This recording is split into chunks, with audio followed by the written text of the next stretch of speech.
It's really an actor's dream to shoot in New York. I think, you know, there's Hollywood and it remains sort of this distant, mythic, you know, movie land, but there is something about this luxe, this idea of shooting on the streets of New York. This is like the end all, you know, this is where you end up if you're lucky, in my opinion, because it's so complicated. It's such a difficult city logistically, and you know, it's not a city that's run by the film business, so there's a lot to navigate and negotiate. We're not the most important business in town, and it's a city with people that have a lot of important lives, and they're pretty interested in themselves, and so you really have to work around them. Oh, I remember that smile. Who's the guy? It's the one I just met. He wants me to meet him for drinks. At 11:30? Oh, that's a booty call. No, it's not. He's a waiter. He just got off work. Louise, now I may not get texts, I may not send texts, but trust me, the subtext of that text, bootay. But if he meets me, then it's not a booty call, right?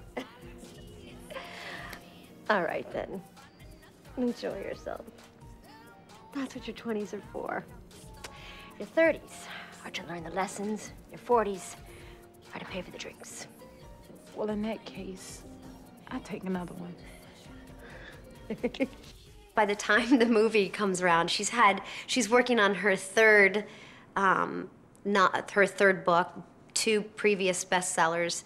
So she's experiencing New York City in a different way. It's the first time she's really had money. It's the first time she's been wise and smart enough and prudent enough to save money. She's much more of an adult in more traditional ways than she had been during the course of the show. Chris was and is so perfect. You know, men love him. They protect that storyline. You know, they'll say to me, like, you're not gonna, you know, do something awful to Mr. Big, are you? And women, of course, swoon because he's that guy. You know, he is that fable. Pat Fields is indispensable. We could not tell the story without her, period. Pat has a specific iconic role in the city that's real. She has a historical place in fashion that is now real.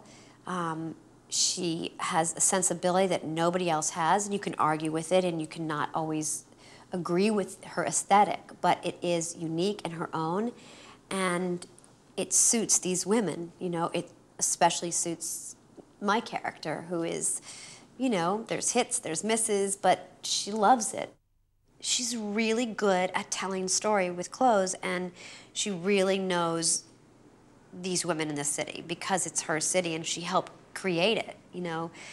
Innerwear is outerwear, and thrift store to old vintage to important archive pieces to literally right off the runway.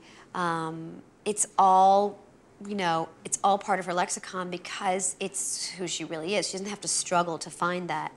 You can go from the last season to this movie and not think, well, that's ludicrous. You know, that's not the character anymore. It definitely is, but it's definitely a person that's older and different, whose tastes have changed, whose palate has changed, and that's what happens, you know, when you grow up.